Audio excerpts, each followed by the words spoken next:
Bienvenidos a nuestros videos de fechas patrias. En este caso vamos a seguir con las fechas patrias de México, tal como estamos viendo, nos indica su bandera en pantalla, y vamos a ver por qué en México todos los 5 de mayo se recuerda la famosa Batalla de Puebla, que sucedió precisamente en el año 1862, año en el cual los mexicanos derrotaron al ejército francés. Pero, ¿qué pasó exactamente? Vamos a verlo. Les cuento que en el momento en el que este señor que vemos aquí, Benito Juárez, era presidente de México, una de las medidas que tomó fue el cese de pago de la deuda externa. Cese entonces de pago de la deuda externa. Como decíamos, una de las medidas dentro de lo que fue la presidencia de Benito Juárez. Y claro, estamos hablando aquí del año 1861, es decir, un año antes de la batalla de Puebla. Pero sigamos adelante, ¿por qué? Porque la idea era suspender el pago por 2 años y claro, esto no le gustó a los acreedores. ¿Quiénes eran los acreedores? Estos que estamos viendo aquí representados en sus banderas. Inglaterra, Francia y España. Pero el pueblo mexicano no estaba en condiciones de pagar nada, ya que luego de la guerra de reforma no tenía recursos suficientes. Por ende, la medida tomada por Benito Juárez era dentro de todo coherente para aquel entonces. Ahora bien, ¿qué van a hacer los acreedores? Es decir, Inglaterra, Francia, España. Les cuento que en octubre de 1861 se reunieron en la Convención de Londres y acordaron invadir México para defender sus intereses. Entonces, Convención de Londres, se van a reunir estos 3 países y van a decir, bueno, vamos a invadir México y vamos de esa forma a defender nuestros intereses, es decir, que se nos pague la deuda que se nos debe. La Armada Española fue la primera en llegar al país en diciembre de 1861 y luego le van a seguir los ingleses y los franceses en enero de 1862. Entonces van a llegar en 1862 los ingleses y los franceses. Estas 3 potencias, les cuento, enviaron un ultimátum a Benito Juárez para poder arreglar sobre todo lo económico. Para eso se organizó una conferencia con los ministros de Relaciones Exteriores, en donde de alguna manera se iban a acordar los montos de las deudas y otras cuestiones diplomáticas. Vamos a ir pasando a nuestras siguientes imágenes.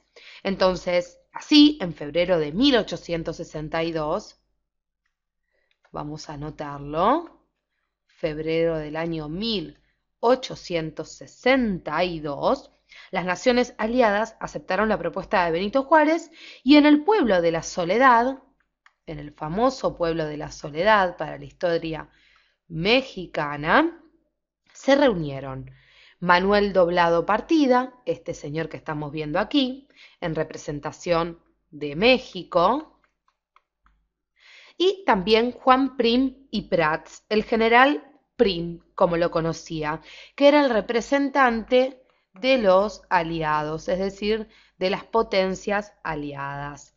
¿Para qué? Para firmar un tratado de paz entre todos.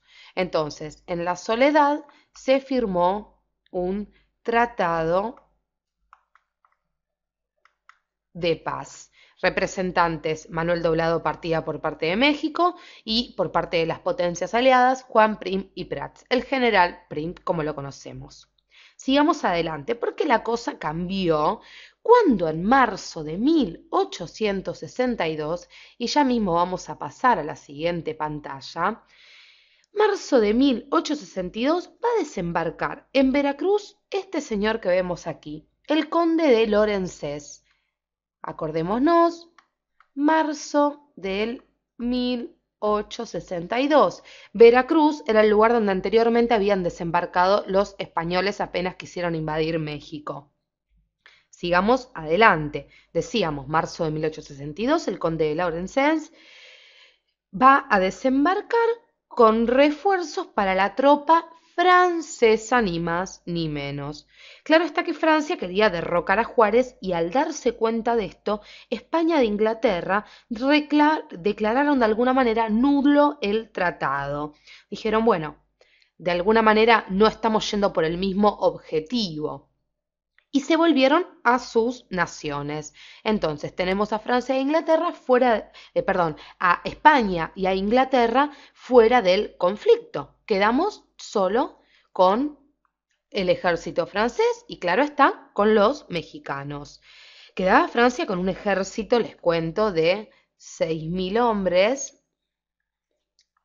6.000 soldados contra un ejército mexicano de 4.000, vamos a ponerlo así de forma sencilla, de 4.000 hombres. Entonces, vamos a hacer nuevamente otro espacio porque les cuento que de esta forma, un 5 de mayo de 1862, 5 de mayo de 1862, el ejército de México, comandado por el general Ignacio Zaragoza y apoyado por otros como les cuento rápidamente Felipe Berriozábal, Miguel Negrete, Porfirio Díaz, salió a combatir en la ciudad de Puebla. Ciudad de Puebla, entonces, donde se localizó esta batalla, lugar que Laurensens asaltó con su ejército francés en primera instancia. Más allá de que los franceses, les cuento, contaban con un ejército preparadísimo, porque si repasamos la historia de Francia, Francia tenía muy buen ejército como también lo tenía Inglaterra, los mexicanos resistieron y presentaron batalla hasta obtener, señores, la victoria. La victoria entonces fue para los mexicanos. Entonces la batalla de Puebla es recordada como un hecho en el cual se puso en evidencia la unión de los mexicanos, el orgullo por la identidad nacional. Por ende, todos los 5 de mayo, México recuerda este suceso histórico tan importante.